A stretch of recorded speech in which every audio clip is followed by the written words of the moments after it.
Welcome to episode 104 of the Middle-Aged Outlaws podcast.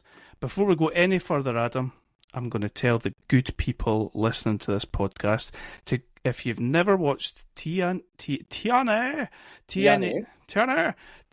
Unbreakable 2005, well, the YouTube link is in the show notes. Go watch it, and then all of what we say will make so much more sense, or a little more sense.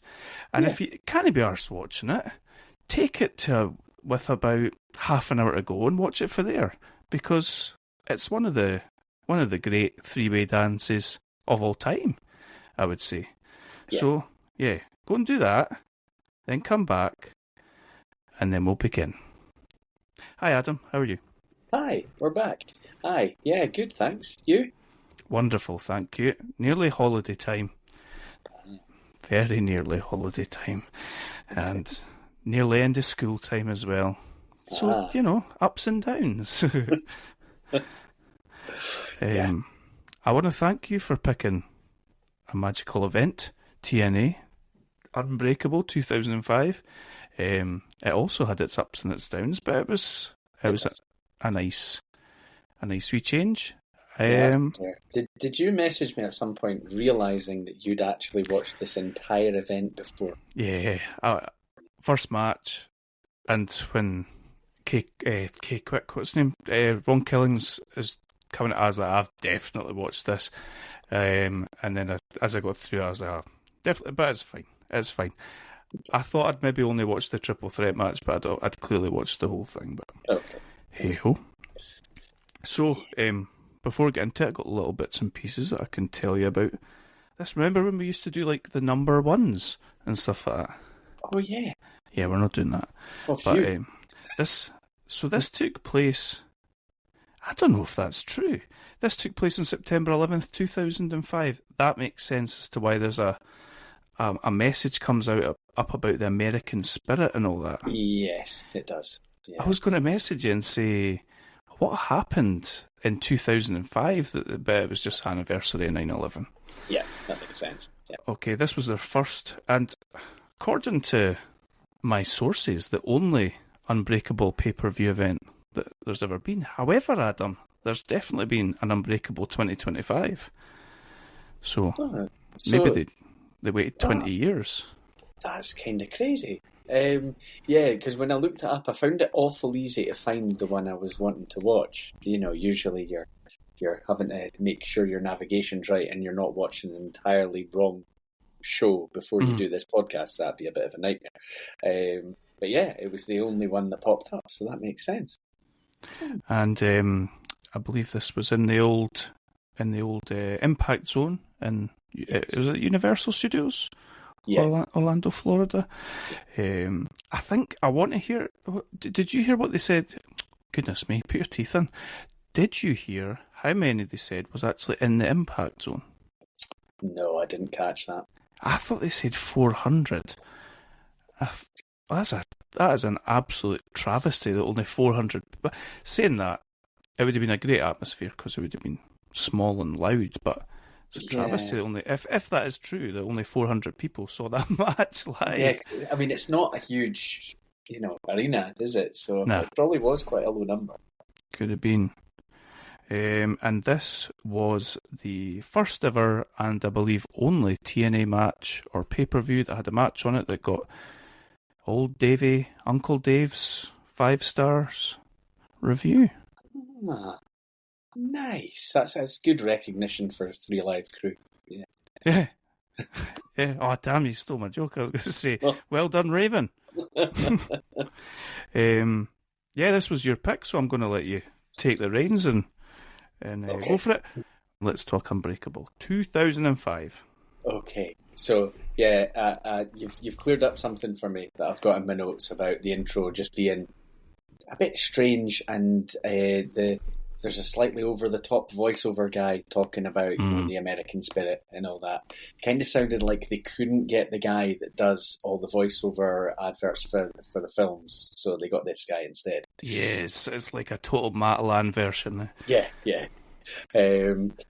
we get a bit about the storyline about Raven with Rhino, and Raven had wanted it to end up being a Raven's Rules match. He's got his way, and Rhino just seems delighted to have the match. So we're going to have those two going at it. We know what the real that's going to be for the title, but we know what the real biggest match on the card is, and the main reason I chose this, the only reason I chose this, you could argue, being what was said to be one of the best triple threat three-way dances matches that has ever been. So that match is going to be between Christopher Daniels, Samoa Joe, and AJ Styles for the X Division Championship, and it's going to go on last. So it is the main event. Definitely. Yeah. Great choice. Yeah. I'd never seen it. I'd never seen anything about this show. I just heard that this is a very good match. And when I knew it was my turn, I thought, I'm just going to look up TNA stuff that we haven't seen and look for something that leaps out. And this was one. Why do you think you said you're not feeling WWE? And obviously, we've watched a lot of WWE. Do you feel like we've progressed a little bit in expanding our views and expanding our wealth and knowledge on wrestling since we started this podcast? Because I think when we started it, we were just like, WWE's awesome. Yeah, I think that's probably, I think there's that and there's more. Because things like Lucha Underground has just been a great find. Some of the WCW stuff we did way back, like a lot of the Halloween Havocs and that kind of thing, I'd never seen, and that was good fun. And we did a TNA Journey, which I'd seen bits of, so that was good. I think part of it is maybe just a bit of WWE fatigue. I think part of it is just how commercial it is, and it's professional wrestling. Yeah, it's not an indie show. It's not going to be an indie show. They're in it to make money, but it just feels like we're being smacked in the face with that in recent times. And I think the initial off-putting moment was maybe when the Vince stuff started coming out and sort of thinking, I don't really want anything to do with this product just now. And although he's gone, he created it. It was his, so yeah. Although I do think nowadays it does feel like it's a totally different company. It really does. Yeah. Not all in a positive way. Obviously, you remove the Vince McMahon element, that's a good thing in hindsight, but what the company is, I kind of feel like unless something bizarre happens, like they decide to sell it down the line to an individual who wants to see it as his baby, it's just going to kind of be like this forever now. And now forever, I agree. Yeah, I think we all thought, are the rest of us in the room, I think we thought, we definitely felt that about the Vince stuff. Vince stuff was horrendous. Mm-hmm. And then sell it to TKO or Endeavour, whatever it may be, and it's kind of like, that's brilliant. Triple H in charge of creative, that's brilliant. And now there's like Slim Jim's put things on the tables, and everything's commercialised to the absolute nth degree. I think you're right. I agree with where you're coming from.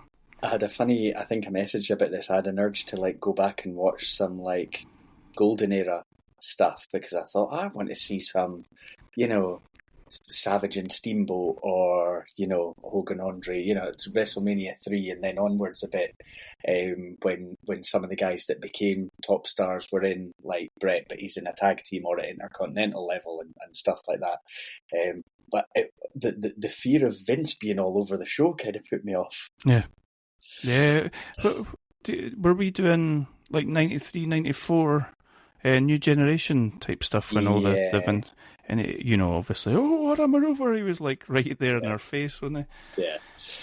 So that might be something I pick up in my own time and go back to. I've always thought when it's sort of the passing of the torch from Hogan, although he gripped onto that torch in many ways. Just what happened around then is interesting, but yeah, it's the Vince side that puts me off a bit. Just on a side note, when you're talking about that, have you seen or do you know where you can see that? Do you know there's a WrestleMania 9 documentary. Oh, yeah.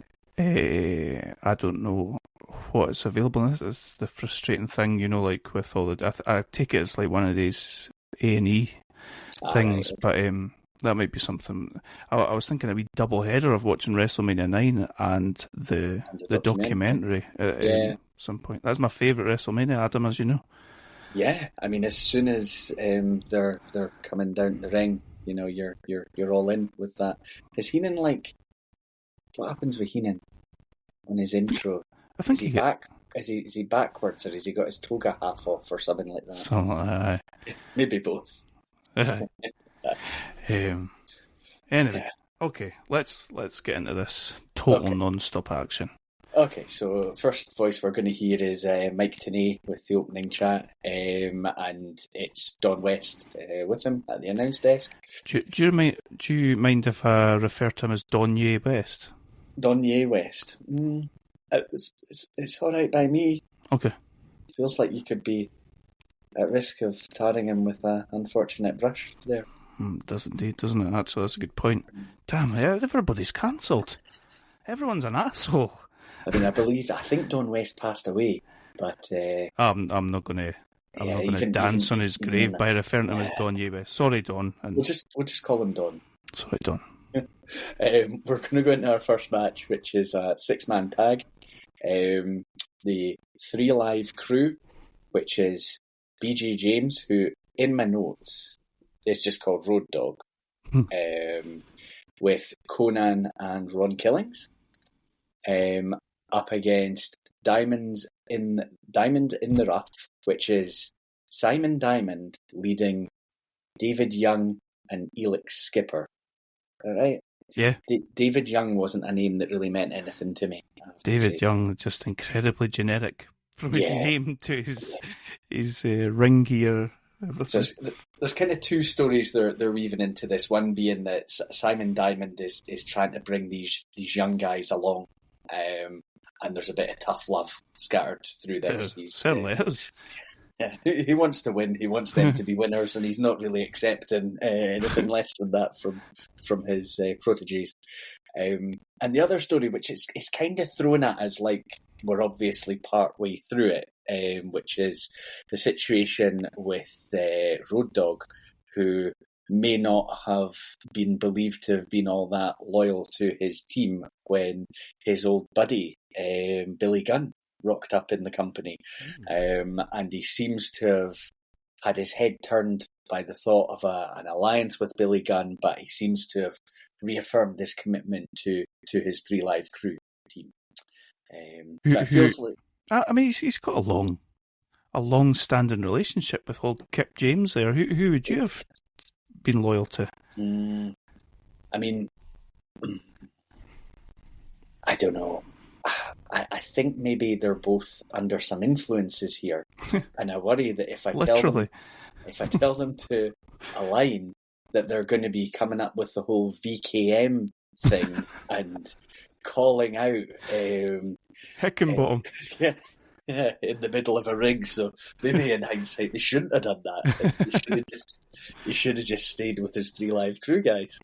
Have you ever heard Road Dogg talking about Ron Killings? He loves him, doesn't he? He absolutely loves him. Yeah. Mm-hmm. Do you remember him as K-Quick? Yeah, not like much about it, but I do. Yeah, I think he sort of half joined DX, sort of, kind of. Aye. Yeah. I think I used to make him on... Could you make people on No Mercy? Did you ever play No Mercy? I don't think I ever had No Mercy. Oh, I definitely used to make K-Quick on something. Okay. Anyway. Okay. Was it like highest... 99 for like Russell Wilson, Madden 13 or whatever, yep. Right. I just immediately in this find... there's something a bit ridiculous about Road Dogg when he's going like full gangster. Like, yeah, it just looks like a middle-aged man trying to, turn it up at some sort of awkward fancy dress party or something like that. It's at the end when he's lip syncing at the hard cam, and it's just like, please stop making eye contact with me. I feel incredibly uncomfortable. I don't know why, but I found it quite strange. It's because of Lucha Underground. I found it weird watching Conan in the ring and taking bumps and like forward rolls. Yeah, it was weird. We're so used to being like the mentor, the manager guy now. So again, early in the match, they're telling the story about Billy Gunn and him showing up on the scene. Road Dogg maybe being a bit distracted, but it seems to be all good now. Conan explains all that on the mic and pledges to entertain these TNA fans. We get some like classic Road Dogg stuff. There was a point where it did a close up on him, and I genuinely wasn't sure what sort of state he was in going on here. We get a little bit of the sort of over the top collaboration with Road Dogg and Ron Killings, where there's like the, you know, brushing the dirt off the shoulder and going for the elbows and things like that. Just, you know, it's fun. It's getting rowdy. It's very energetic. Yeah. And I was clearly caught a bit off guard here by hearing that the Diamonds in the Rough had recently beat America's Most Wanted. It's like some questionable booking decision. Not seeing it myself. Simon Diamond, as we alluded to, is getting a bit rough with Elix Skipper, slaps him in the face. Some tough love. The Diamonds get the advantage, triple teaming Road Dogg, who is they've cut off the ring. He's on the wrong side, and he's at no stage in his career to be taking a beatdown from a well-oiled machine of a tag team. But he does so for a bit of time here.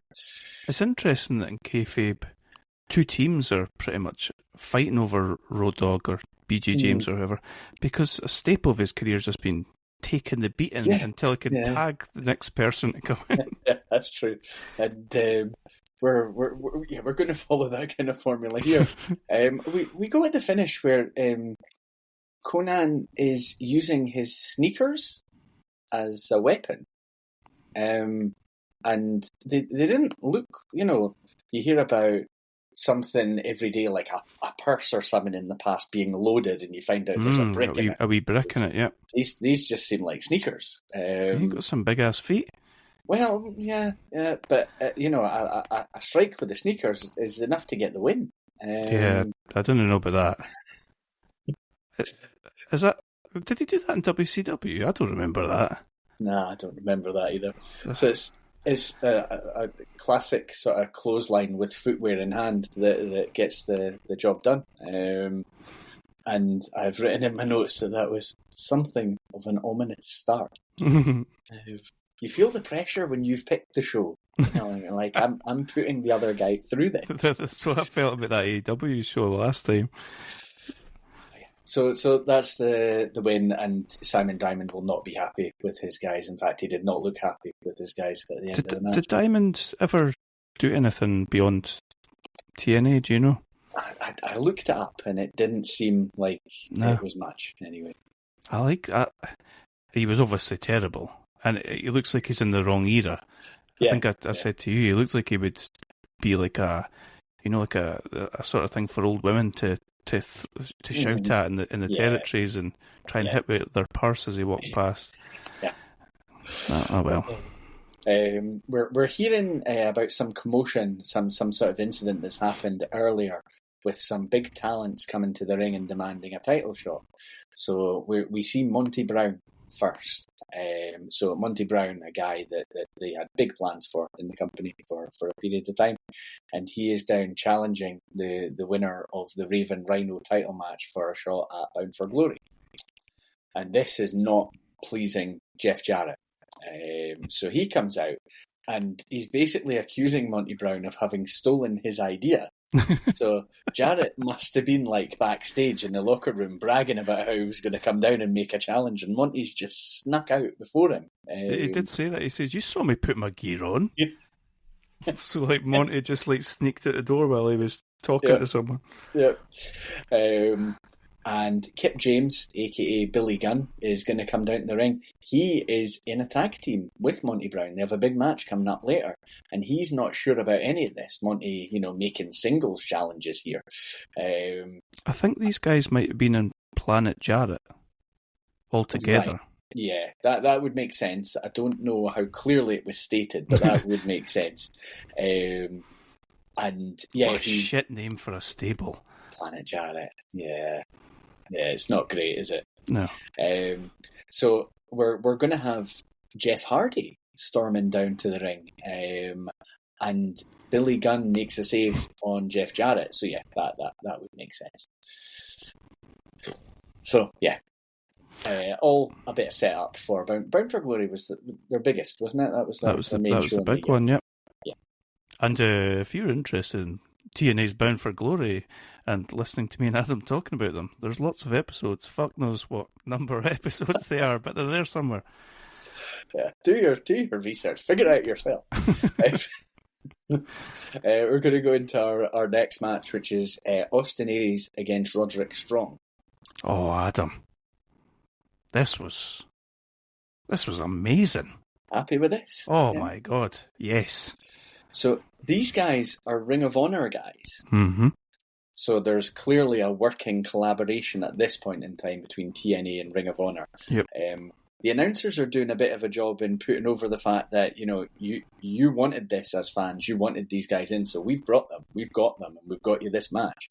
It's all a bit self-congratulatory. Oh, yeah. Mike Tenay goes overboard with the butter in his own bread. But they seem to have got to a point where they were giving the fans an opportunity to vote on who they wanted to see. I think Austin Aries had an X Division title shot, and that had been a vote, and Austin Aries was in Ring of Honor at that time. Yeah. So it's like a really quite, I don't know, like quite interesting and new age type of thing to be doing, especially with guys that aren't contracted. Yeah, and if you think about, we're in 2005, so was it 2001 that WWE bought WCW and ECW? So companies that launched to try in America to be an alternative were, TNA and Ring of Honor were two that were getting a bit of traction. Ring of Honor always viewed, I think, as there's a lot of impressive wrestling there, but they struggled to get things like TV deals that made them as marketable as some of the others. So Austin Aries gets a good reaction from the crowd coming out. A lot of excitement for seeing him. That's what he mentions, an enthusiastic email campaign to get Austin Aries on the show. That's what Mike Tenay's nice. So these guys, not only are they Ring of Honor, but they're stablemates. By the sounds of it, they have an alignment in Ring of Honor. Yeah. We get it's a good wrestling match. There's a lot going on just in ring, pure wrestling action, but quite a nice blend. It's there's a lot of mat-based wrestling. We get some aerial moves. There's a bit of what people might describe as flippy shit, but it's not over the top flippy shit. Yeah. There are some very creative pin attempts by both, like things you don't tend to see, which I was quite enjoying. Mm-hmm. I thought, just to compliment what you're saying, I think like Roddy was putting on the wrestling, Aries was putting on the heel stomping and punching, and it blended really nicely. Any idea where these guys are now? I know Aries has been around various places. Aye.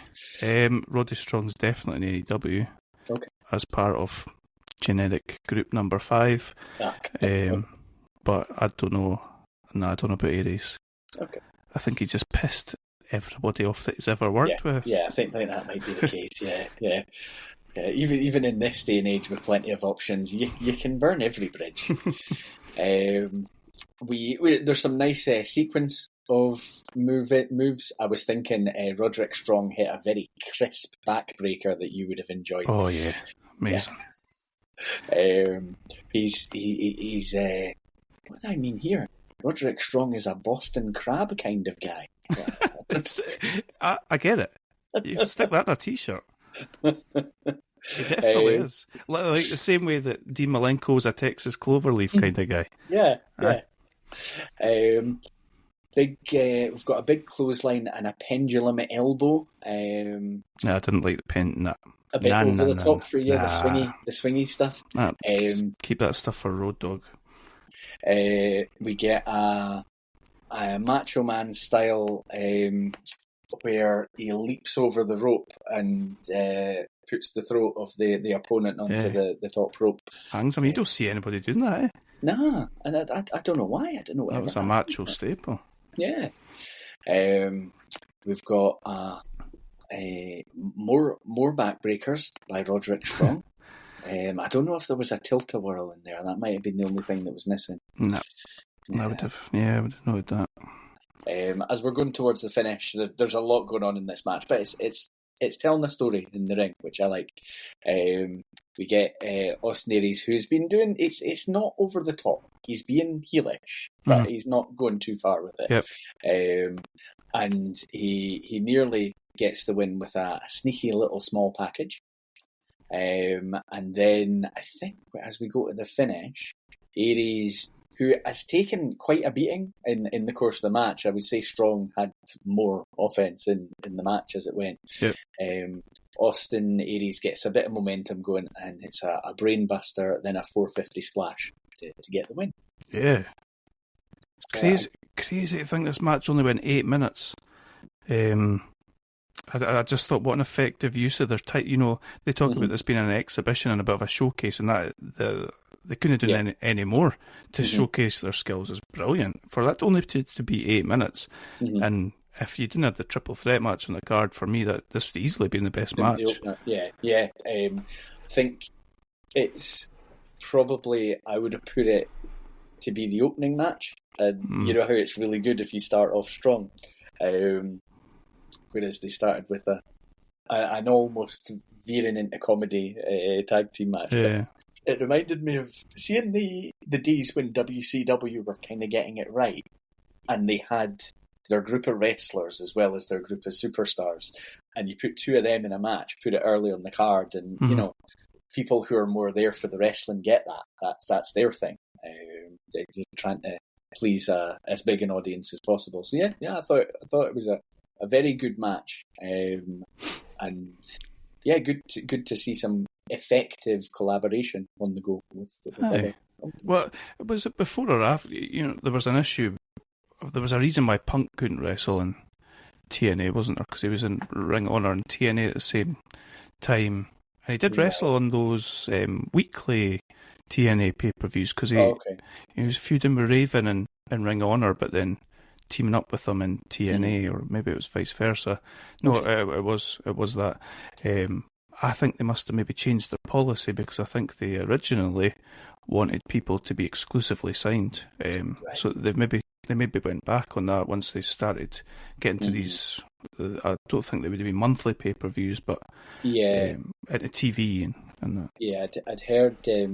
I sometimes, although they go a bit long, it depends on the topic. I sometimes listen to Jeff Jarrett's podcast, and he's obviously looking at it from his TNA days as a promoter, and then he's talking about how difficult it is to try and keep guys under an exclusive contract when you've only got so much content that's going out there, right. And how it became the obvious thing to do to try and make it more that they can go and work elsewhere as long as they're there for your tapings. Yeah. That's kind of the focus they ended up having. So yeah, that's the ideal, isn't it?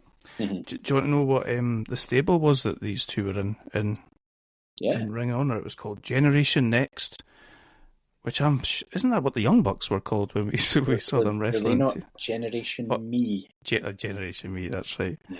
Jeremy Buck. We had Alex Shelley, Austin Aries, Roderick Strong, and Jack Evans. Is that? Yeah, I think it is. Is that our Jack Evans? I mean, I'll let you claim sole ownership of that guy if he's keeping doing that walking on his hands. Yeah, but some recognisable names there. In fact, all of them. Yeah. We're going to go to our backstage reporter, which was a bit of a surprise for me. I just didn't see this coming. Shane Douglas is going to be doing backstage reporting for this show. Yeah, he's playing this sort of, like everybody knows who Shane Douglas is, and Uh-huh. I think probably most people our age would think, if you think of Shane Douglas, you think of franchise in ECW. Yeah. And he's playing a sort of goofy backstage reporter kind of guy. It just doesn't seem to fit, really. As soon as I saw it, I thought to myself, have they asked him to play it like this? Or has he just decided that this is how he's going to... yeah, it was odd. I like the idea that he's decided that this is his new character that he's going to be.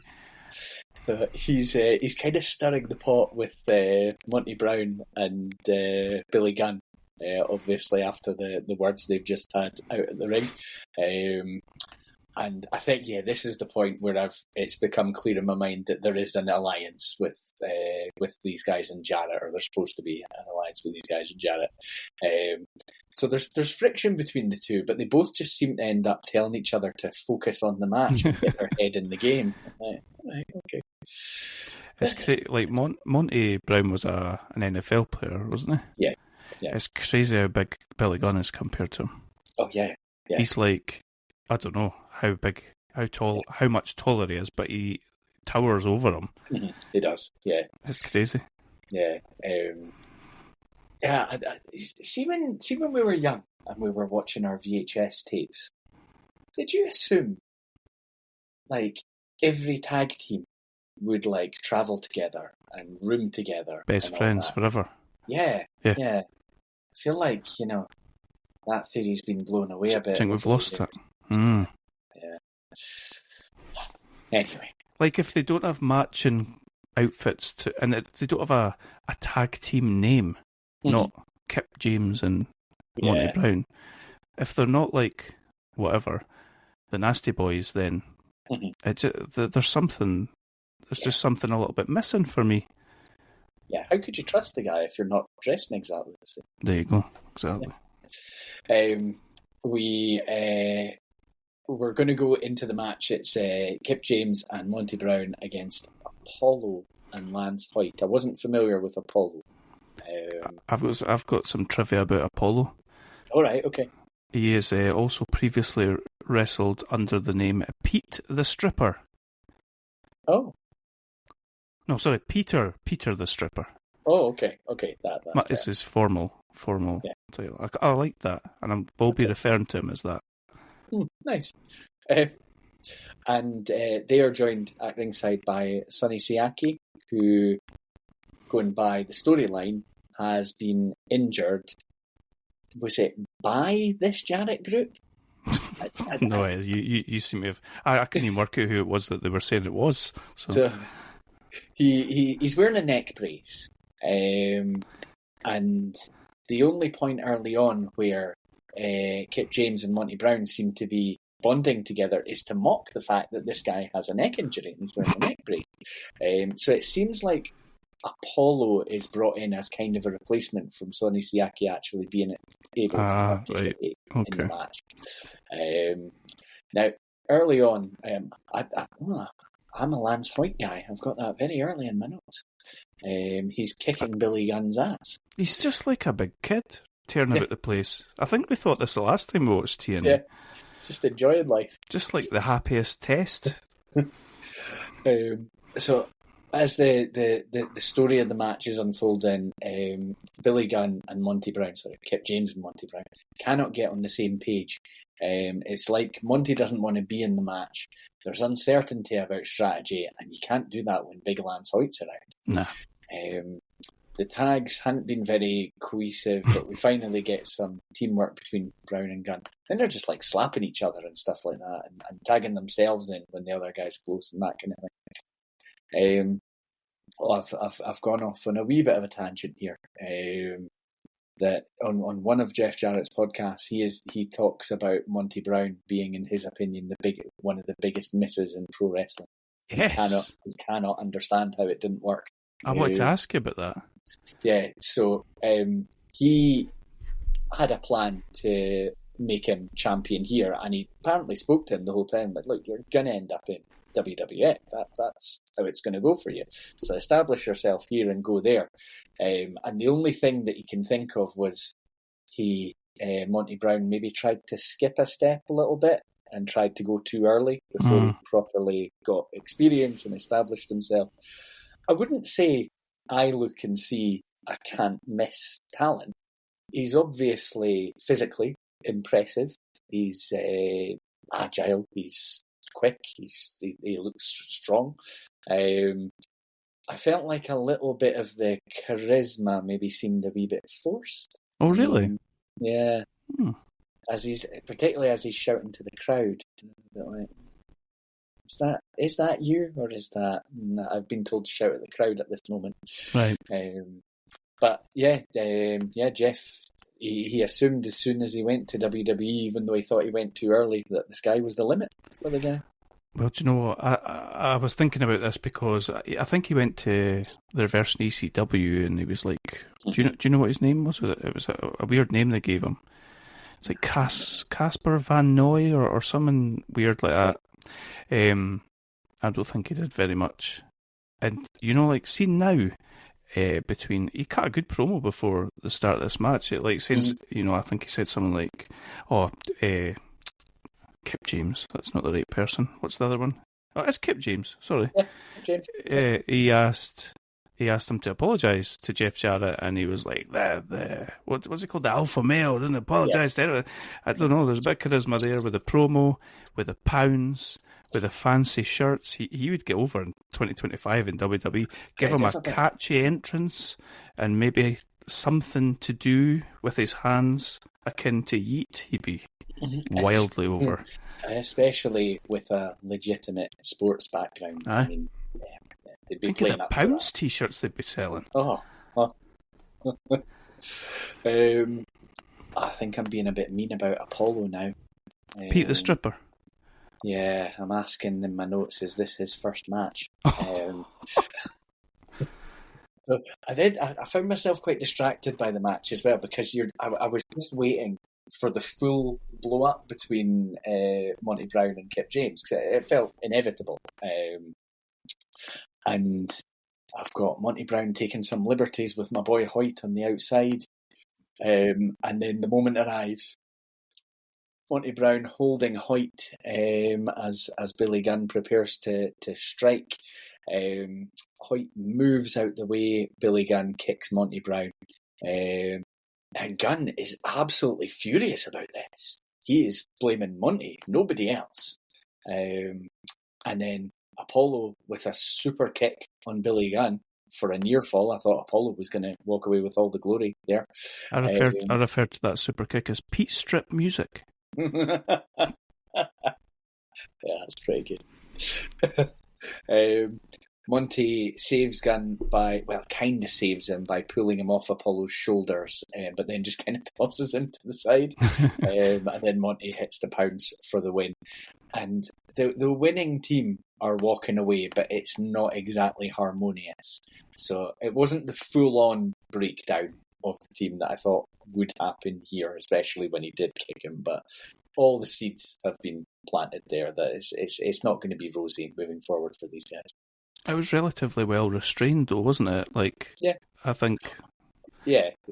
It would have been easy to just have them brawling. Yeah, they could have gone over the top, but yeah. It's a bit like I'm hot, but we'll talk about it when we get back there or something like that. So that kind of thing. We are getting next up a backstage interview with Team Canada. So Bobby Roode is going to be first to speak. And then we're getting P.T. Williams he's kind of acting, cheerleader, trying to rally the group here, try to keep them focused. Eric Young is freaking out. Bobby Roode gives them all a dressing down. He's putting them in their place. Pull yourself together, lads. And Roode then turns his focus to Jeff Hardy, who he says he will Canadianize. Wasn't sure about that one. I did like when he called him a half-baked nut job. Well, yeah. Yeah. That's fairly. We've got Pete Williams calling out Chris Sabin and saying he'll be giving him the Canadian Destroyer. He's saying he invented that move. Yeah, I forgot that Pete Williams' gimmick was the Canadian Destroyer. Yeah. I didn't fact check that to see if he invented it, but he was claiming it anyway. So that's going to take us to the P.T. Williams against Chris Sabin match. P. Williams comes out to Abyss's music. He's totally shouting back through the tunnel. Brilliant. We've seen a fair bit of Chris Sabin in the TNA stuff we watched, often in tag teams or multi-person matches. Old Motor City Machine Guns. Mm-hmm. It seems a pretty good worker, Chris Sabin. Oh, aye. We're hearing a lot of sort of backstory between those two, that they've got a long history. They had the same trainer. They were in the same graduating class. Sabin was meant to have a different opponent, but he couldn't make it, so the management gave us this matchup. Yeah, they had a working relationship with AAA, and then apparently AAA kept really late on cancelling their wrestlers. Oh, that's not cool. That's no way to do business. We get a fast start to this match. It goes to the outside. Both men are down. There's a lot going on in here. Flying back elbow by Sabin, running kick. P.T. Williams ducking out of the way of an aerial move. Sabin hitting the steel. Is that the post he hit? Sabin upside down in the turnbuckle, and Williams stands on his nuts. Yeah. Nah. How do you simulate that? Yeah. Did you? I think there was a point where P.T. Williams was going to do something, and sort of behind the main hard cam, there was like a bunch of really rowdy guys in the crowd. Yes. I think one of them was doing like this Tatanka tomahawk thing, like, and it distracted P.T. Williams, and it let Sabin get back on top. I thought it's really weird. Wow. Did you see that or remember it or note it or anything? No, I noticed the rowdy guys, but I didn't notice that. Yeah. Williams facing away from Sabin, leaps off the turnbuckle, and Sabin drop kicks him in the back. I like that. You liked that? Yeah. Sorry, I could have dived right in your throat there. Did you really? I was questioning what exactly in kayfabe P.T. Williams was going for. Well, I don't know, but because he was really taking his time and being silly enough to try the manoeuvre with his back to the ring, I thought you get what you deserve there. Spin kick and a muscle buster by Sabin for a 2. P.T. Williams gets the sharpshooter on Sabin. Yeah. I'm never sure about use of the sharpshooter, He's Canadian. He's Canadian. They learn it in primary 1. Okay. Well, I do actually have it. Do you think they teach it in schools in Canada? Sabin counters a Canadian destroyer attempt, and Williams sidesteps a missile dropkick attempt. A running buckle bomb by Sabin. I don't like those. And also, I don't think he landed very squarely on it. It just didn't look good. Sabin going for one of his signature moves. He has Williams on his shoulders and keeps ramming him into the turnbuckle. Williams breaks free by raking the eyes. Sabin really sells not being able to see and ends up with the referee up on his shoulders. But he realises and lets him down. And then Sabin does execute the cradle shock move, they called it, and gets the pin win.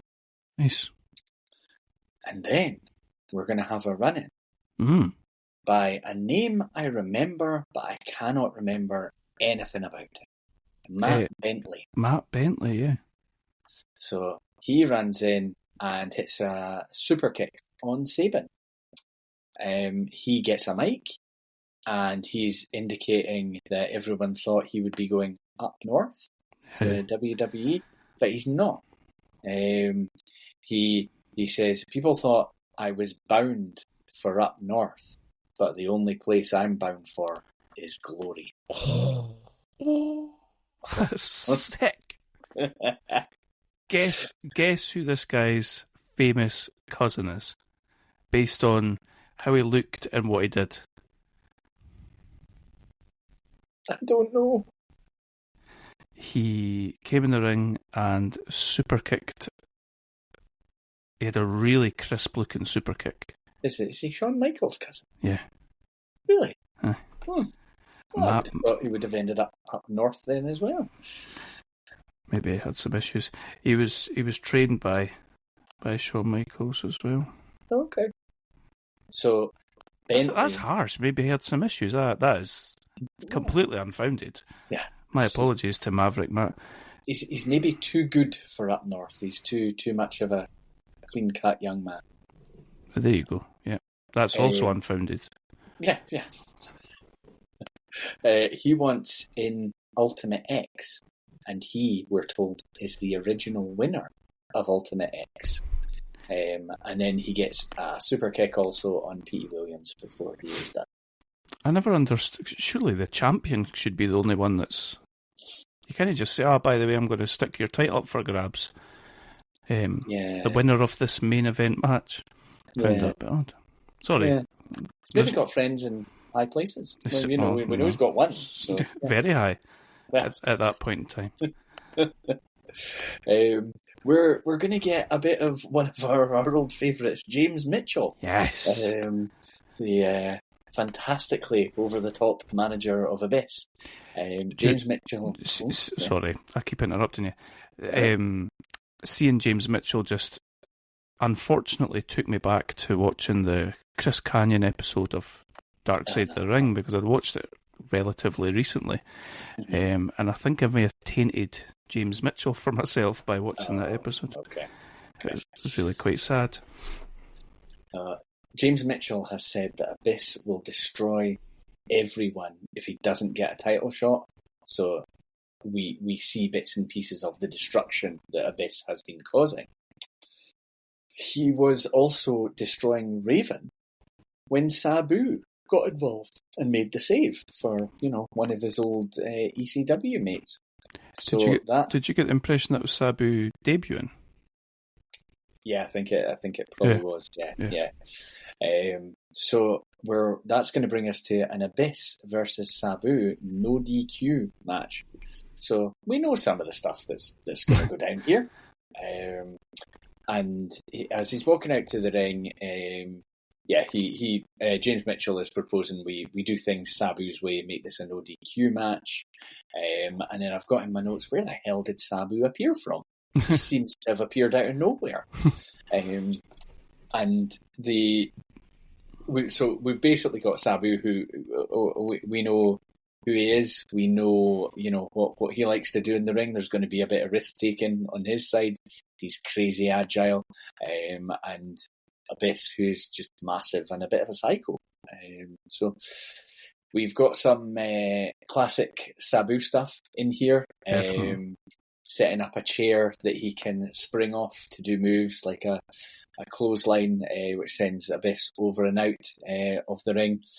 We have there was a point when I was a wee bit worried because there was a table I think they were trying to set up, but it wasn't setting up properly. And I was looking at it thinking, if somebody goes through that, they're going to have a bad time. Abyss also setting up a table. Sabu leaps off the chair that is still set up in the ring, cannonballs, as I've written in my notes, onto Abyss on the outside. Yeah, he lands like so close to the table. He's like right next to the table. Yeah. A big DDT by Sabu, who basically, for the first part of this match, it's kind of all Sabu. We're almost going through his full repertoire of stuff early on. That tornado DDT is an absolute thing of beauty.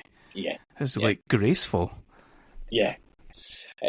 Sabu runs at Abyss, who's in the ropes. Abyss kind of suplex, sort of throws Sabu over the ropes and through the table on the outside. Yeah. Rough landing, that one. Yeah. Abyss brings a table into the ring. Sabu with some chair shots, including some to the head of Abyss. Sabu off the ropes, leaping leg drop with the chair under him onto Abyss through the table. Yeah, that was like yeah, I'd never really seen like such a stupid move that he basically like sacrificed himself, put himself through the table to be able to do that leg drop. It works, like, because it's Sabu, it's class. Yeah. James Mitchell makes the save from the pin by putting Abyss's foot on the ropes. Sabu had it won and he knew it. He's furious. Is this where you're going to get annoyed at the chance for thumbtack? We want thumbtack. I suppose, yeah, I was getting annoyed, but I'm just thinking, like, Sabu's just thrown himself through multiple tables for your satisfaction and entertainment, and all they're doing is going, we want thumbtacks, but it is an Abyss match, and we know that Abyss gets the thumbtacks out and 9.9 times out of 10 lands in them himself. Yes, that's fully what I was expecting here. But yeah, we get James Mitchell distracting Sabu. Abyss lifts Sabu into, it's like in a torture rack type position. Then he drops onto his backside with Sabu on his shoulders. I think that was a staple move for Abyss. And then he's going to open up the thumbtacks. He wants to powerbomb Sabu into the thumbtacks, but Sabu's going to fight out. And I'm thinking at this point, Abyss, you always go into your own thumbtacks. Why have you done this again? But, much to my surprise, Sabu gets caught by Abyss, sidewalk slam into the thumbtacks. Brutal. Of course, the one time he actually puts somebody into them, of course it's a shirtless Sabu. Yeah, of course. 100%. So that is going to get Abyss the win. I was pleasantly surprised that was the win. I kind of half expected him to kick out. Yeah. I enjoyed the match for what it was. Some of the moments, if there's anything in it, like, I still hate chair shots to the head, but it's not only that. It's when I see guys flying through the air like Sabu, and I look at the landing and I think, well, how have you done that without hurting yourself? It's not possible to do that without hurting yourself. No. Do you know what I was loving about this match? It was that Sabu is so unpredictable. To the viewer, he's so unpredictable. He's like running at Abyss and doing these totally random, tiny little drop kicks at his feet just to try and knock him over. And it's just like, like if you were to say that like Sabu doesn't do storytelling, just as garbage matches, and like that's exactly what that is. That's like little bits and pieces of storytelling. I absolutely love that. So we've seen, we went through, I think, several years of watching Abyss in his like Monsters Ball matches and stuff like that. But I felt like Sabu was a good opponent for him. Like it felt like it brought something different from a lot of the ones we saw before. Yeah, I agree. I think him being able to move around so well definitely brought something different to it. We're going to go back to Shane Douglas, who is absolutely furious. He wants to be interviewing both Alex Shelley and his partner Sean Waltman. It seems Sean Waltman's not here. Alex Shelley is also unhappy with this. He says he's entitled to a tag title shot and he will go to the ring with or without Waltman. So apparently Sean Waltman's acting a little zany. Yeah. I read this as Sean O'Hare when they were talking about him, and I was like, yeah, I can see that. He's pretty crazy. Like you definitely. But then it clicked that they were talking about Sean Waltman. I was like, oh, that's a bit odd. I was a wee bit thrown off because last time we recorded, we went through the card of this, and I'm like thinking to myself, Sean Waltman was never mentioned. So, I assume he was advertised he was due to be here. He has either cancelled and they're using that, or he's no-showed the event, and they've come up with something different. So yeah, we're going to have the Candido Cup, which is a tribute to Chris Candido, and it looks all of a sudden like Alex Shelley isn't going to have a part.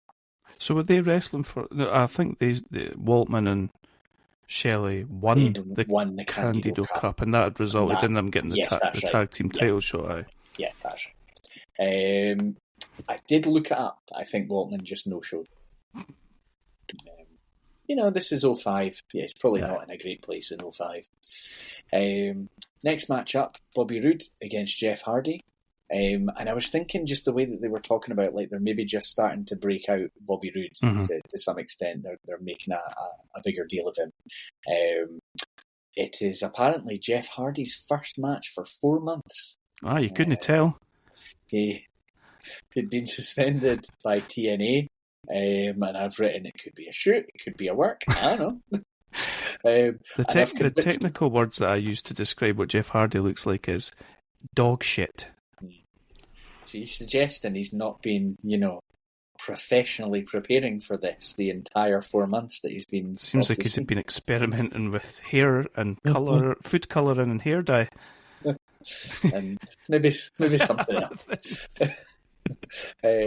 So I've told myself that I'm not going to look it up, but I know that if Bobby Roode wins this, then it was a legit suspension for Jeff Hardy, and he's still paying the price for it. Good point. So we've got quite quickly into some action. Roode jumping Jeff Hardy early on, but he gets back in it quickly with slingshot crossbody to the outside. Jeff Hardy, I was a bit furious hearing that he'd been gone for 4 months, and he's ran in the ring earlier and said he wants a title shot. That can't work like that. I've always quite liked Bobby Roode. Felt like he's a good worker in ring. There's something about him from a character point of view, a bit of a throwback style wrestler. I think you could have imagined him being around decades ago, and I look at it and I think I bet Triple H really liked him, because I think you can see a little bit of him in him. Yeah. But yeah, I never really knew why he did well in NXT, didn't he? And then never really transitioned to the main roster. Yep. I mean, that's said of many people. I like that you wrote that, because I'm sure we've said this before, but I've wrote my notes here that he looks like an early 90s Intercontinental Champion. Mm-hmm. Yeah. Oh yeah, you could totally see him in that role. Bobby Roode having the better of it. I seem to have gone like fully supporting Bobby Roode. I've gone very unprofessional here. I just want him to kick Jeff Hardy's ass as the match is going. So I'm saying Bobby Roode's having the better of it. Give him a win. Push him. We can't trust Jeff, clearly. Roode shouts out to the crowd that USA sucks. Bobby Roode gets it. He's had a period of control in the match. Jeff has a bit of a comeback. He gets a bit of momentum going, but it's quite quickly cut off by Bobby Roode with like a knee to the gut and a forearm. We get Jeff a little bit back in control again. He wants to go for the Swanton Bomb, but Petey Williams comes down and blocks it. Jeff blocks a suplex attempt. This time, Roode, finally executes it. Just throws him across the ring. The old Kurt Angle run up turnbuckle and throw him over. Roode misses him with a big hockey stick swing. Twist of fate by Jeff, but Roode very intelligently rolls to the outside. Petey Williams is round checking on him. Jeff comes off the top onto both on the outside. Jeff Jarrett runs down and smacks Jeff Hardy over the back or head twice until the hockey stick flag breaks. Yeah, that made me laugh. It's just kind of like, need to get the point over here. Yep. That's maybe, all part of the you can come back on TV agreement. And Bobby Roode gets the pin. I'm not going to call it a clean win, but he gets the win over Jeff Hardy. Nice. Probably quite a big thing for Bobby Roode, I would have thought. When we were watching the Bound for Glories, I don't think they really pushed him. I would say they never pushed him for like another 4 or 5 years as a solo. Yeah, it's a while, because he's going to end up in at least one more significant tag team. Did the beer money stuff, didn't he? Yeah. So we're going to go from here to the build for the tag team titles match. We have America. We get a bit of backstory. America's Most Wanted are happy to help the Naturals get rid of Team Canada. it had all broken down between these teams when they tagged together in the past. So we are going to get a 4-way contest. We're going to have Team Canada, which is Eric Young and A1. The Naturals, who we've seen before, that's Alex Shelley and we don't know, and America's Most Wanted. What do you think of A1? I'm sure we've had this conversation before. Just like a really shit Lex Luger. Yeah, that sums it up. Yeah, he's a powerful looking guy, but not sure he's a wrestler. We have Shane Douglas interviewing the Naturals, and Jimmy Hart is with them. The mouth of the South, Jimmy Hart. Obviously a successful tag team manager in the past. America's Most Wanted crash the interview, and they seem to want to fight right here, right now. They're very much acting like the big boys in the yard here, America's Most Wanted, even though they're not the champions. But yeah, that there's their always like their phrase, the "sorry about your damn luck" one.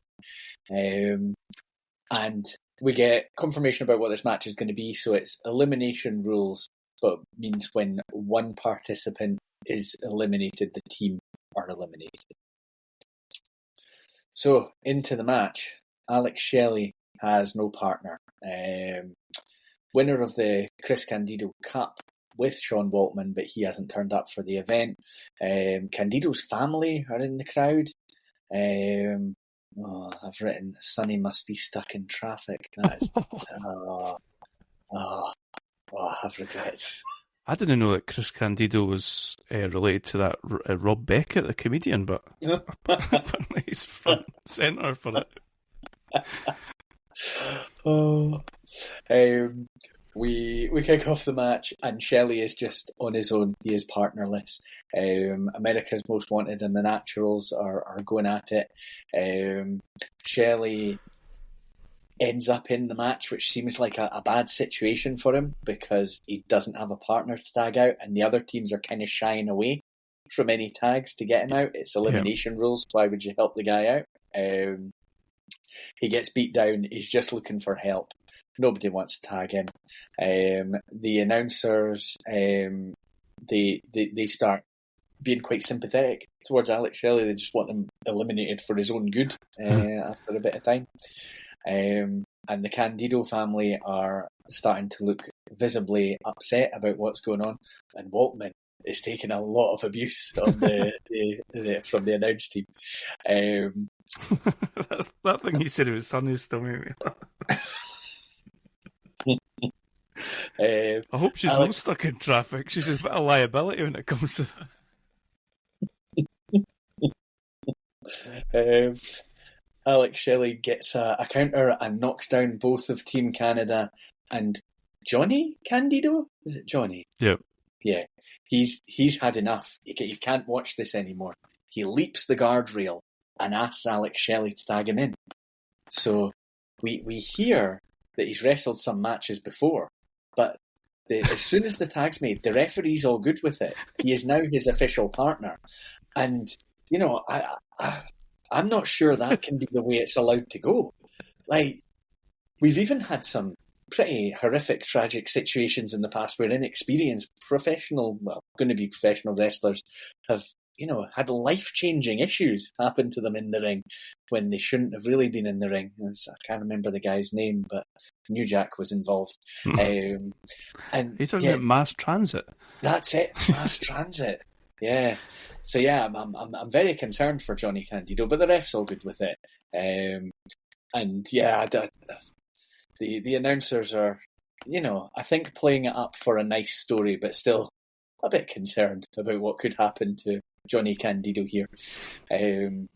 He gets in some offensive moves, but Eric Young catches him with a low blow, a small package, and a pin. Right at the moment it happens, someone, and I couldn't figure out who it was, I thought it was maybe the ref, shouts, "Get him the hell out of here!" He gets involved in the match, gets his ass kicked. Like, Shelley was doing better off for the last 15 minutes with him. Yeah. So unfortunately for Alex Shelley, he is also eliminated now. We've got Team Canada taking it to America's Most Wanted on the outside. It's noted by the announce team that the Naturals have basically stayed out of this match. They haven't been involved, so they're fresh. Genius. And maybe this is all, Jimmy Hart's influence. Sadly. Yeah. A1 is a big lad, but has charisma vacuum written all over him. James Storm takes punishment for quite a while, needs to get the hell out of there, finally gets the tag to Harris, who's in and kicking some ass. We get a press slam by Harris and then a bulldog. He gets A1 up for a big suplex. Harris has Eric Young up for a suplex, but it's another Canadian flag hockey stick shot, allowing Young to pin Harris, and America's Most Wanted are gone. Is it a third match that there's been a... Aye. I think it's too much. Aye. Yeah. It's basically just a tag match now, but the Naturals are totally fresh, so they are in with Eric Young and A1. I bet my mortgage that if Team Canada lose, it's going to be A1 taking the pin. Eric Young shoves Jimmy Hart to the floor, and the announce team are absolutely furious about this. There's a knee by one of the Naturals, and then a big power bomb by A1. Eric Young with a suplex. Team Canada are going for what I've got written looks like a doomsday device. Yeah. With a lad up on their shoulders while the other guy's getting on the turnbuckle. Jimmy Hart knocks Eric Young off the turnbuckle and he crotches himself, and the Naturals do their finish move, which I think they called the Natural Disaster. Yeah, it was an absolutely terrible finishing move. Yeah. It doesn't take you back to the glory days of the tag team combo moves. It's no heart attack, or like the demolition elbow off the knee. Yeah. Boom. Yeah. The guy, hold on. Remember the Beverly Brothers? Remember we watched that thing where they absolutely spiked a guy right in his head? Anyway, this finishing move that they do is one of them's holding his neck a bit like an RKO style position. The other one's holding his legs. Yes. With his legs sort of on the man's shoulders. Yeah. The one at the front makes sense because he's basically giving him a stunner. The one at the back just falls with his legs on him. Yeah, you think you're doing yourself more damage than the lower half of that guy's going to get. Yeah. Being very pokey about some of this stuff. I apologise. I mean, it was enough to retain their tag titles. Fucking Naturals, eh? Yeah. Talk about charisma vacuum. I suppose they got Jimmy Hart with them. So what turns out is that the Naturals had some sort of link to Chris Candido. So the family are quite happy with this outcome, even though their son lost. Could be on his way to the hospital. Yeah. Get him out of here, guys. Fucking trousers ruined his ankles. We're going to go backstage again. We've got Shane Douglas interviewing Rhino. Douglas says this is what he waited his whole career for. Rhino is having some digs at WWE corporate ass kissers and Hollywood bitches. Yep. I quite like that, to be fair. It's quite funny. He wants what he's waited for, and he isn't fazed by this being a Ravens Rules match. Rhino and Jarrett, we find out, had a story to become number one contender. Jeff Jarrett tried to manipulating him into letting Jarrett have the title shot by making him some guarantees, but Rhino wasn't having any of that. Rhino says that he's going to make Raven cry tears of blood, which to me is some fucking, I don't know, like apocalyptic imagery that that sounds like something Raven would say. That's like a prophecy type thing. Yeah. You more expect Rhino to just be, I'm going to wreck him. I'm going to, crying tears of blood. Yeah. So Raven v Rhino, two performers that I have liked in my time. Mm-hmm. But the thing that I knew was going to happen here was pretty clear right from the start. 'Cause this is an ODQ match, so there's immediately some pizza cutter action. Yeah. Here. Raven does the old shopping trolley full of goodies stuff. Yeah. You know, I was thinking, this is for the NWA World Heavyweight title. Mm-hmm. Do you think Sam Muchnick would have approved of? Yeah, good point. Yeah. We've got there's a beer keg that's being used as a weapon as well. They seem to be talking a lot about how strong you have to be to lift that beer keg. Don West is very impressed by that. Yeah, I think he must have picked up plenty of beer kegs in his time. Rhino hits Raven with the keg, and then swings again and misses. Rhino hits the ring post with it, which is hurting his hands after that. We've got a cane. We've got Raven just knocking fuck out of Rhino with the cane. We get an ankle lock by Raven as it briefly risks becoming a wrestling match. Nope, never mind. Steel chair shots, trash can shots. We've got Raven busted wide open. Raven he keeps trying to go for the ankle lock, and Rhino fights out, getting to the ropes. Is this where the stapler comes out? It is, yep. Rhino's stapling Raven's head. Rhino has Raven laying on a chair, comes off the top, but his big splash misses, and Rhino hits the chair and the mat. High knee and then a bulldog by Raven. And then was it a follower of Raven? Kind of gets in the way? Yeah. Rhino with ladder shots, using that ladder as a good old fashioned weapon. I did question him bringing out a ladder. Yeah. Anything. Aye, fair. He had nunchucks. Nunchucks. Yeah. Raven slams Rhino through the ladder. That ladder's not going to be much use to anyone from then on, I wouldn't have thought. Yeah. And Rhino hits one side of the ladder to make the other side propel up into the face of Raven. Rhino smashing Raven with his own shopping cart. Rhino is lining up to go for the gore, but Raven with a drop toe hold, sending Rhino headfirst into the shopping cart. Jeff Jarrett's running down the ring. I've just realised, I said to you about the Canadian flag. How many matches has Jarrett now got involved in as well? 3. All of them. He's not on the card, but he's in every match. And fully dressed for combat as well. Jeff Jarrett runs down and puts the title belt into the ring. Jeff Hardy runs down to counter what Jeff Jarrett's doing. Jeff Hardy, you've just lost to Bobby Roode. You're not in the title picture. No, you're all. Yeah. Walk it off. Go and wash that good colouring off your arms and that. Jeff Jarrett gets a DDT from Raven, and Raven also then hits the DDT on Rhino and gets the pin win. And Jarrett and Rhino are both lying there, just KO'd on the mat. I wonder if they go a Rhino versus...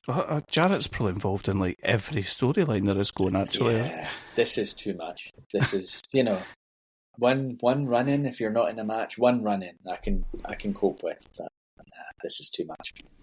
What did you think of that match? Just a bit too much. It was what it was. Yeah, I think if we hadn't had the Abyss Sabu, although I preferred the Abyss Sabu, one of these kind of matches, I think, where it gets a bit ultra-violent or weapony, I think is enough for me on a card.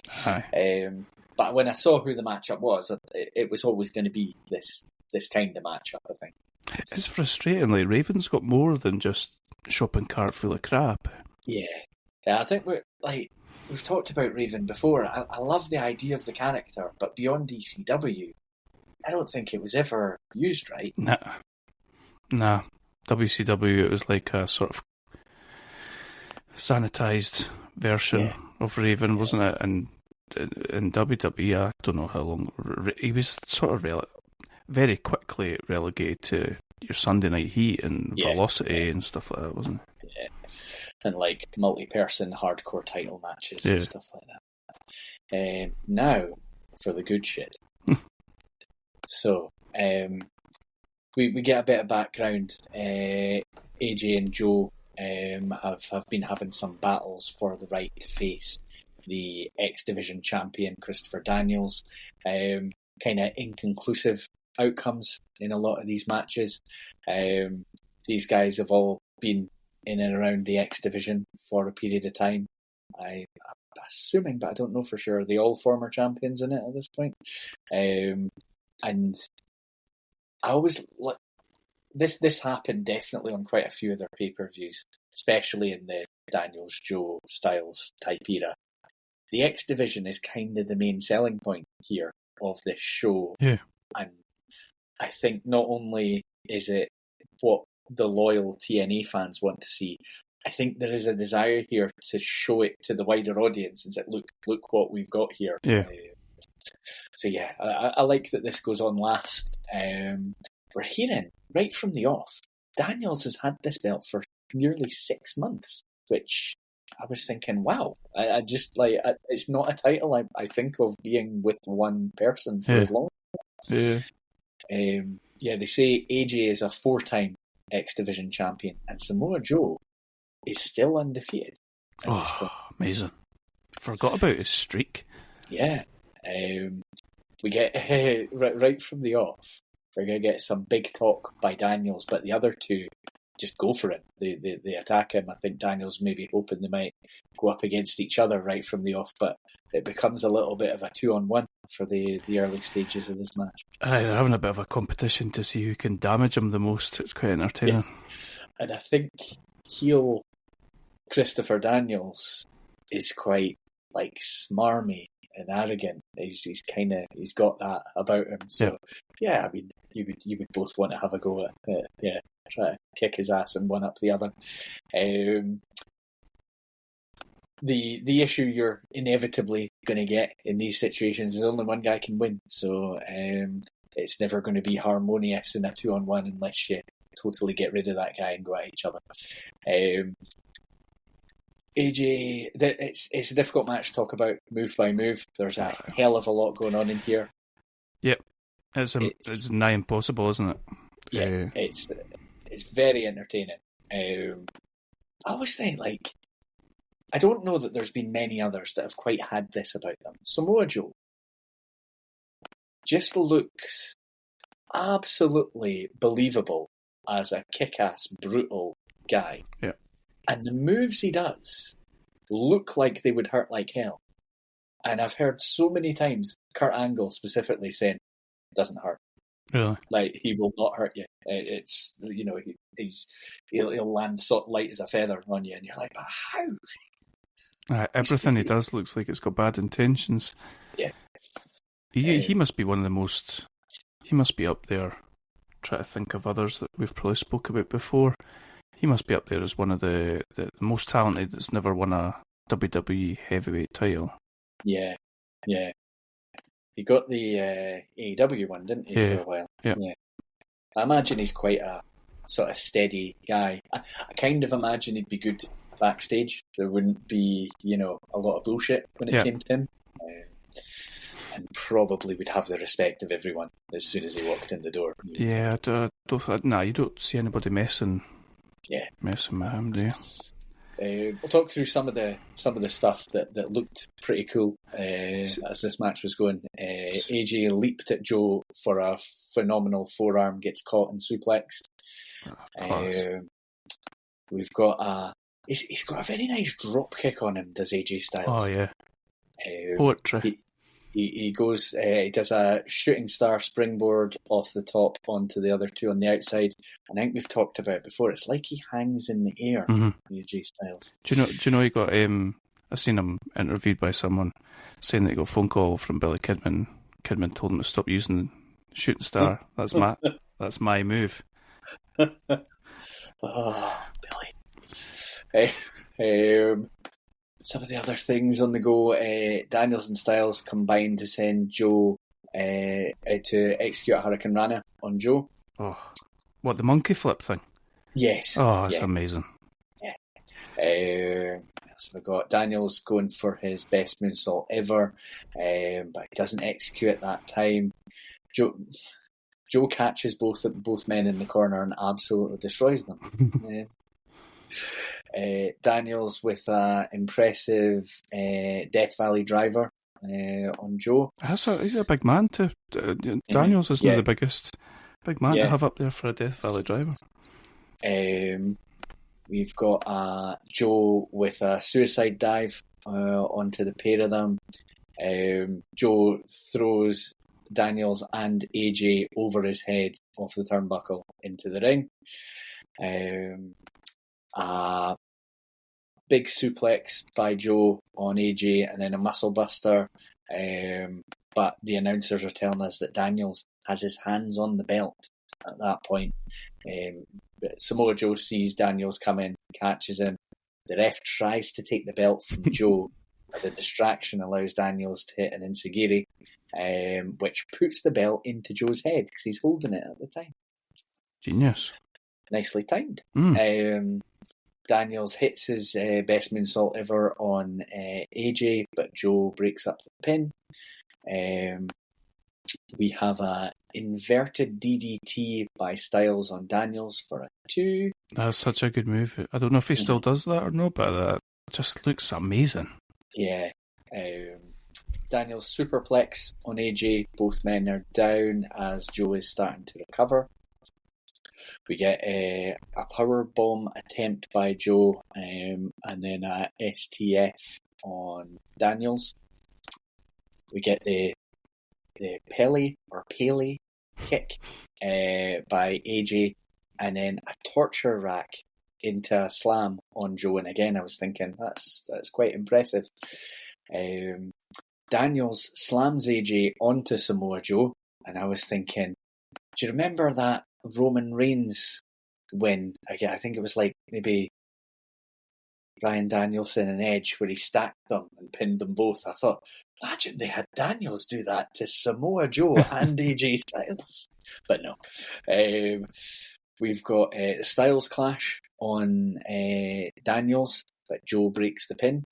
I think AJ comes off the ropes, and how he spins himself into getting... Is it Daniels he does it on? Yeah. How he spins himself into that position is unbelievable. Joe charges at Daniels, but Daniels drops, and does he lower the rope? Sends Joe out sends to the him floor. Flying now. Yeah. We get AJ countering an Angel's Wings attempt with a backdrop, and he holds Daniels down onto the mat to get the pin win. So he did that with his knees, hold him down. Yeah. And AJ Styles is the new X Division champion, first ever X Division champion to win it a fifth time. And obviously, you haven't had the pin executed on Joe, so you can still say Joe's undefeated. He didn't take the pin. But it's really hard to put over just how good and entertaining a match that is. It's a special skill, I think, to have a multi-person match where you're not really questioning, like, why isn't that person getting involved at this stage or anything like that. But I didn't find myself questioning that through the match. Yeah, you've hit the nail on the head. Something I wanted to say was that I thought at times, I felt like, not at times, the whole match, it felt like it was three men legitimately fighting each other, not taking turns to do moves on each other, or taking turns to get a rest outside the ring or anything like that. There was times Daniels would hit someone, he'd turn round, Joe would be right there to hit, and he'd then start working on him, and then go back to the other one. And that's a skill. Like you don't normally see that with triple threat or multi-man match. Yeah. Usually they do the thing of somebody maybe gets knocked out of it for a little while and then they revive and somebody else gets knocked out of it for a little while. But it was a lot more subtle than that in this. There were people selling moves that had just happened, but never for very long. And then they got back involved again. Yeah, really, really enjoyed it. I'd heard good things about it, but I'd never seen it. So, yeah, I'm not saying it made up for absolutely everything else on the show, but I'm still glad we watched it because that match was class. Yeah, I think between that and the Abyss match with Sabu was really enjoyable to watch, and the Roddy Strong Austin Aries match was also like really, really good. So yeah, nice. Do you think? Do you have? It's not something that I've ever thought of. Would you have off the top of your head, a best ever 3-way match, triple threat? Nothing immediately springs to mind. I'd have to think on that one for a while. Is there something that immediate? Because I cannot off the top of my head of thinking of seeing one that I thought was better than that. So yeah, I think when I think triple threat, I think Michaels, Benoit, Triple H. But I don't think it's better. They're different type of matches. Yeah, and I think, certainly at the time, a lot of that, my enjoyment of that was I was so pleasantly surprised when I first saw it that they put the belt on what I thought was the right person. Aye. And with the other participants, I just didn't think that was going to happen. Aye. Yeah, you don't come away from like you come away from that TNA event thinking it doesn't really matter who won. Yeah, like that was incredible. Apparently they did a rematch 2009. They did a rematch. Okay. But yeah, that has to be in contention for one of the best multi-man matches. Yeah, agreed.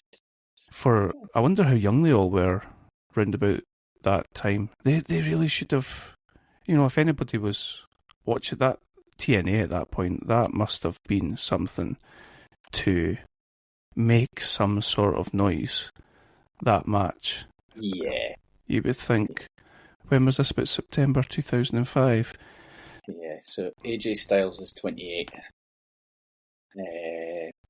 Christopher Daniels is 35. Right. Samoa Joe is 26. Right, wow. Yeah. I think AJ Styles was clearly, and still is, one of the most recognisably top-class wrestlers in the world, but I just feel like he should have been so much more. Yeah, I suppose when we think of what were maybe a lot of his peak years, he had a really good run when he came into WWE. He won the world title. He beat some big names. See, I can't really comment actually because I've never watched any of that, so that's probably a silly thing for me to have said. Yeah, he came in. He debuted at a Rumble. And there's been the story told about, Vince was like unsure about having this guy even be in the Rumble because he's like, who's even going to know who he is? Yeah. And the crowd reaction's huge when he comes out. And I think, just months in, I think he's facing like Seth Rollins, and he's definitely had John Cena match, Daniel Bryan match. And yeah, must have won the world title a couple of times. Right. Anyway. But I think there'll always be this feeling that I think if he'd moved to WWE, 2010 or something like that, he wouldn't have got anywhere. I don't think he would have been pushed. So it's probably wrong to say he wasted a lot of his career in TNA, but it's maybe a slight regret that there weren't more eyeballs on his stuff at the time he was at a peak. Aye. I think that's perfectly put. When I say that, I don't mean like, he should have been WWE champion, because for all it seems is that WWE from like 2010 to 2019 was not the greatest in the world. It's just that you kind of wish for a bigger platform for him, I suppose. Yeah. But I suppose New Japan was clearly a big international platform. I should have heard this story. I don't think he particularly wanted to leave TNA, but I think he felt disrespected by a contract offer. I think he got lowballed. Yeah. It's a shame, but he's had a hell of a career, obviously. I think Daniels is probably the one that I've seen the least of in terms of stuff, because I feel like I've only really seen his stuff when he's with these other guys in the ring. Yeah, me too. Yeah, the only stuff I've really seen of Daniels is the Bound for Glories. Mm-hmm. Remember, he was Curryman. Yes, he was Curryman, yeah. When there was a TV wrestling channel, a free wrestling channel that showed TNA for a while, I remember they had random adverts for wrestlers, and Curryman was one of them. Yes, amazing. On that, I took a screenshot of this earlier because I was worried I would forget it, but I'm going to send you an image of a wrestler name. Not again. That's all a picture of. And you know when you look at something, you think, this can't be real. They can't have actually had this guy. But you know, it looks convincing enough. Was this somebody that wrestled in TNA? No, this was what looks like a maybe very short-lived gimmick for somebody in WWE. I assume quite a long time ago. Kind of hard to tell from the way the ropes look. But yeah, Is this fucking hell. Oh my god, look at that guy's face. So this is some top class podcasting that we're doing here. Adam has sent me an image of what I can only describe as the Shockmaster meets Perry Saturn meets Bob the Builder or something like that. A guy called Bill Ding, Evil House Contractor. 1984 that is. Wow. Oh, 1984. Yeah. So yeah, the glasses, the white rimmed glasses. It makes you yearn for names like Curryman, doesn't it? It does. It does. Sparky Plug and the Red Rooster versus Bill Ding and Foundation. What was it they made Conan when he first came into WWE? He had a name that was a bit like a kind of like a rocket or something. Max Moon, that was it. Oh dear. Yeah. Was he? Yeah. Yeah, came into WWE called Max Moon. It didn't stick around very long. Here's just we were going well off on tangents there. Here's some of Conan's ring names: the Comic Kid, the Incredible Hulk, the Latin Fury, Speedy Gonzalez, K-Dog, Conan, Max Moon. I like the Latin Fury. Yeah. There you go. Yeah. So, overall thoughts of the show? It was good. It was good. When it was good, it was really good. Some of the other stuff was a bit fluff and filler. Yeah. But that is expected. We've done our TNA journey before, and that is very much what we got. But when there was stuff we liked, we really liked it. Yeah, true. Agreed. So, yeah, good choice. Phew. So that brings us to where we're going next. I am going on holiday. So you're going to do the next podcast with a mystery guest. Oh. It's going to be Max Moon. I'm going. Bill Ding? But yes. Judging by looks, I would hazard a guess that Bill Ding's not with us anymore, given the size and shape that he's in 1984. No, we've still very much got Lucha Underground Season 2 on the horizon somewhere, don't we? Yes. I think I might try and twist your arm to do some Smoky Mountain Wrestling. Okay. At some point, maybe once Lucha Season 2's done. Okay. For our next episode, we're going to do something a bit different. We're going to talk about conspiracy theories in wrestling. And just have a wee natter, get our tinfoil hats on and talk some nonsense. Yeah, it's going to be interesting. I keep wondering, is there going to be one that you're like fully believing and I'm dead against? I just wonder if that could happen. I really hope so. That would be ideal. I think that one will be imagine we did that. We could just do true or false about everything Hogan's ever said. What was it he said that time about someone being at Wembley? Who was it? Him, Michael Jackson.